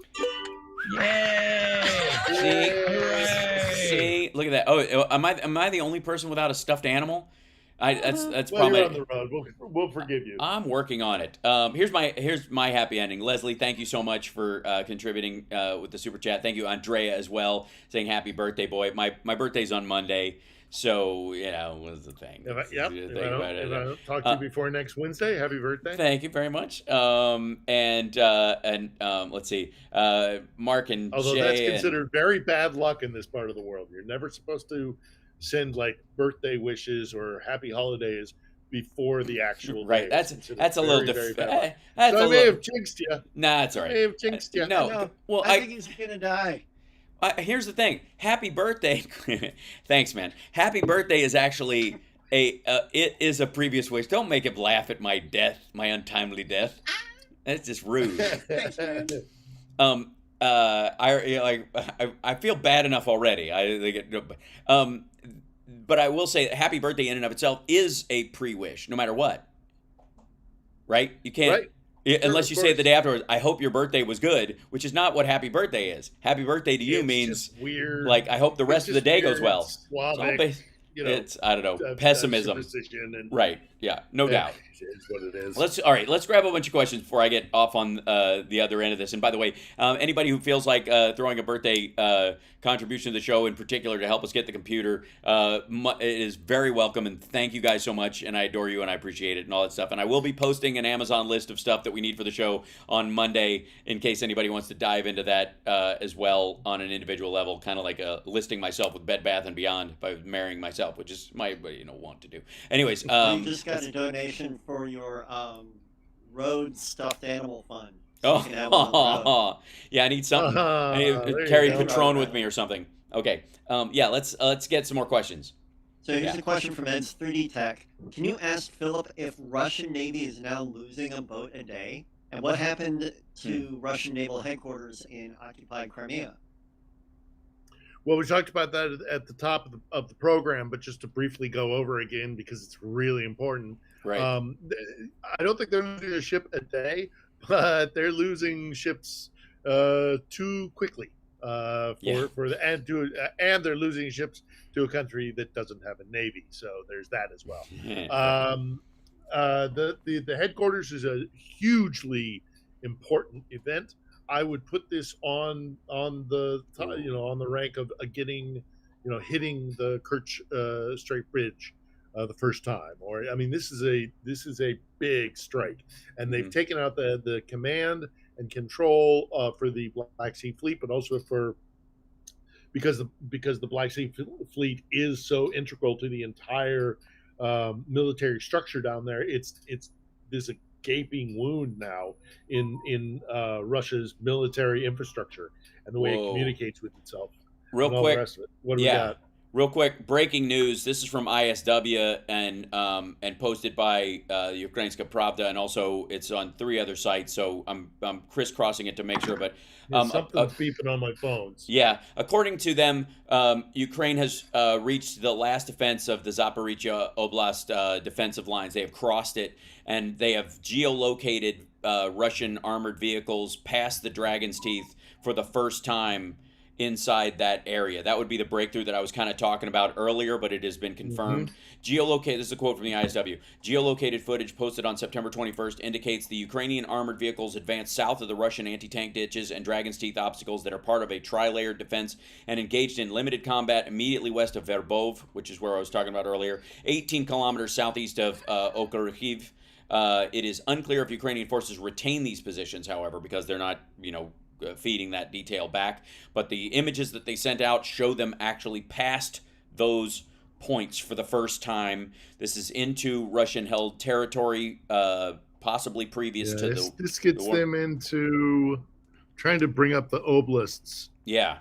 Right now. So if I can... That looks like that would get them into... There. I'm holding up right there. It's a little hard to tell, but it is definitely... show it again. Yeah, this is Zaporizhia Oblast past Malatomachka and Robatnya on the other side of it. So to the right side, to the right side towards Verbov, that they have punched through, and they are past the Dragon's Teeth, which is what was holding them back ultimately from being able to get through. ISW noted that gets them into Donetsk. Yeah, that would most likely be Donetsk Oblast. Yep. The ISW noted that additional geolocation footage posted on 20th and 21st of September indicates that Ukrainian forces have also advanced to the west and southwest of the settlement of Verbov. So they have spread out like a trident around that area. And that is a major move. That is enormous. Yep. And this could also be yet another bigger head fake, because I don't doubt that those troops that were supposed to protect Tokmak have been suckered away from that area. Maybe they relocate them over there to try and patch that hole. Then you break through the other ground, and you've gotten through both lines. You've gotten through the minefields and through the Dragon's Teeth. You've got a pathway into both directions. That's the next 6 weeks are going to turn the course of this war, if that's the case. That's huge.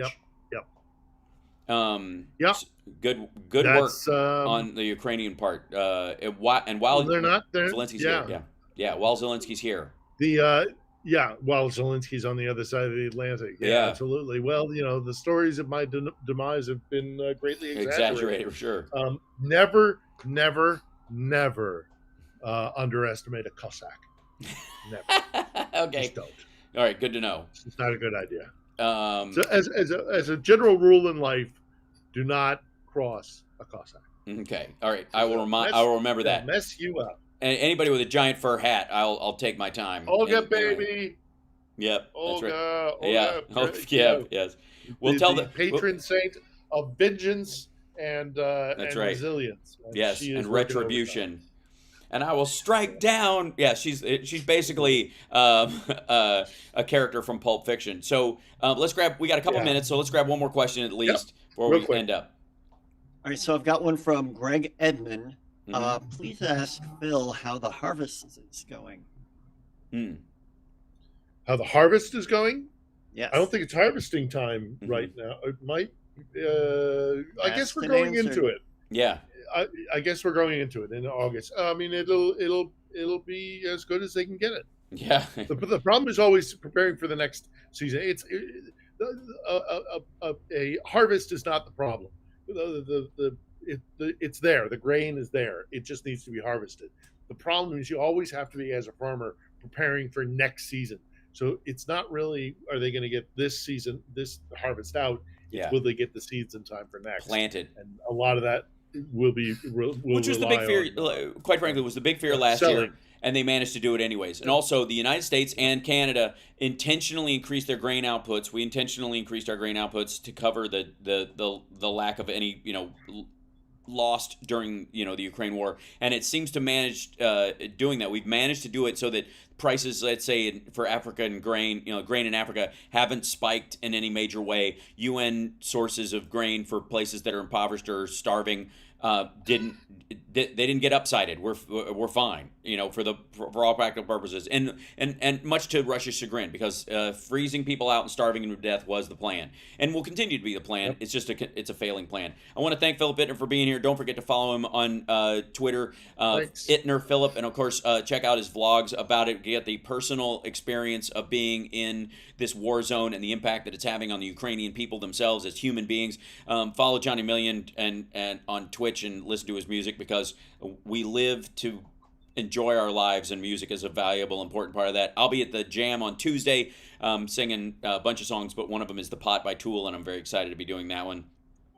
Yeah. And then Wednesday, I'm at Flappers. Sexy Liberals next month. We'll talk about that stuff next week. Thank you guys for tuning in. It's the House Sparks Radio program, Mega Worldwide. We're here every Saturday. Thanks so much.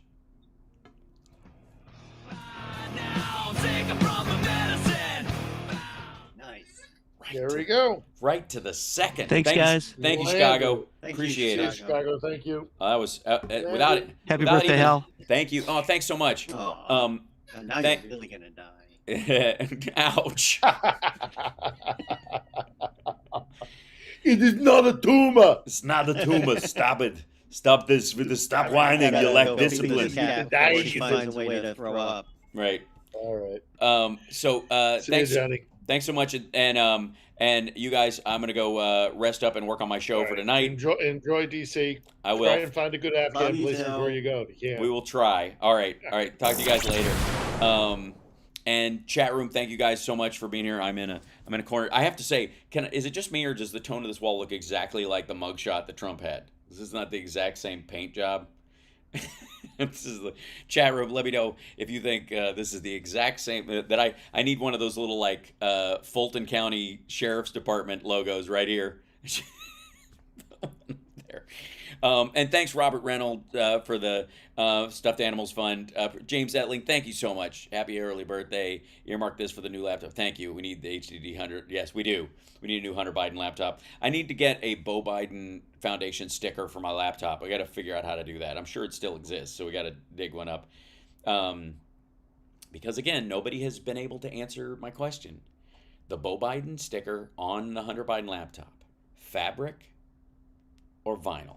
What is it? Is it a plastic sticker or is it a fabric sticker? Was it a backstage pass kind of laminate that somebody had taken off their clothing and put on their laptop, which I occasionally will do with some of my stuff, or was it a plastic standardized sticker? Just tell me.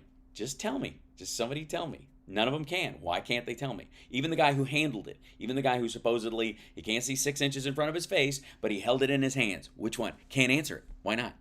Foil. It could be a foil one. That's a good point. But they would feel the same, I think. But I'm going to go with fabric until proven otherwise, because nobody can and nobody will. Just saying. Make the mugshot face.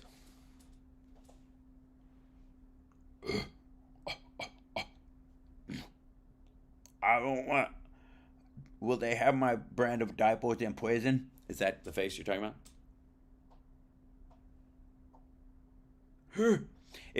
As much as he was trying to go with a tough guy look, it looked very much like, get off my lawn, you kids with your scooters. Anyways, love you guys. See you later. The Carl Frisch's, did somebody put the link already in, by the way, in the chat room? I love you guys. Can somebody put the link in again for the Carl Frisch stream tonight? Because my iPad over here, that was my second monitor, died during the show. Boy. And Mark, thank you so much for the Cash App. Thank you, Andrea. Nicole, thank you so much. Appreciate it. Bonnie, bless you for that. Thank you, Todd. Coretta, thank you again. Greg, you guys are awesome. Fantastic. How about a fetus mug? Oh, you mean a fecus mugshot? I'll do one of those. That's a great idea. Oh, that's a good idea. Thanks so much. Yeah, so I think it's carlfrisch.com/Hal Sparks. Is that what he made it? Hold on 1 second. Secure Blue live stream, laugh out, the vote, night of stand up comedy with Hal Sparks. There it is. So yeah, the laugh out stream. There it is. So check that out, guys. Thank you so much, CSL, for putting that in there. It's at Act Blue. They're live streaming out of there, and you can contribute as well. But also you can help me. Appreciate it. I do share a birthday with Will Smith. I also share a birthday with Barbara Walters and Christopher Reeve, which I would hold up better than Will Smith these days. And Mark Hamill, who is my birthday brother. So there you go. And I know, I was getting to it. And most importantly, my mom. I have the same birthday as my mother. I was born on my mom's birthday, which again creates a tradition in my family that I believe everybody should adopt just because, which is give your mom a gift on her your birthday. Whatever your birthday is, you should give your mom a gift. That's what I think. Because she did all the work that day. So as a reminder, like I said, if you want to give your dad a little something 9 months before that, fine. But at the very least, on your birthday, you can have all the gifts you want. You give your mom one gift. That's at the least, the very baseline. Flowers is fine, something like that. But do that for your mom. The next time, your next birthday, do me a favor. On your next birthday, if your mom's still around, God willing, or if you have if your dad or a partner and your kid, like your kid or your stepkid, or you have them give their mom a gift on their birthday. Just do it, right? Just make that a tradition. Try to build that as a tradition. It's a great idea. I mean, I fell into it accidentally by a twist of fate because my mom and I share a birthday, but I think it's a great thing for my son to do with his mom. I just think it's a nice thing in general, and I think it's a good reminder. And it's one of the great civilizers. You always need stuff that we can feed to kids that will civilize them, make them act their best, and be conscious of the humans around them. So it's a thought. If it works for you, I suggest it should be the new American pastime. If I had a singular social change that I could instigate, that would be it. That would whoever came up with Elf on a Shelf, mine would be a gift for mom on your birthday. There you go. That's it. All right, I'll let you guys go. Thanks so much for joining me. Sorry about the echo on Phil's thing, but part of it was where he was coming from. Hopefully we will remedy it on the road. I am using a teensy tiny little MacBook to do this show off of, and it's very temperamental with the audio stuff inside it. I can't imagine why I have a pain in my neck, considering what I have to put this. It's just a thing. But most importantly,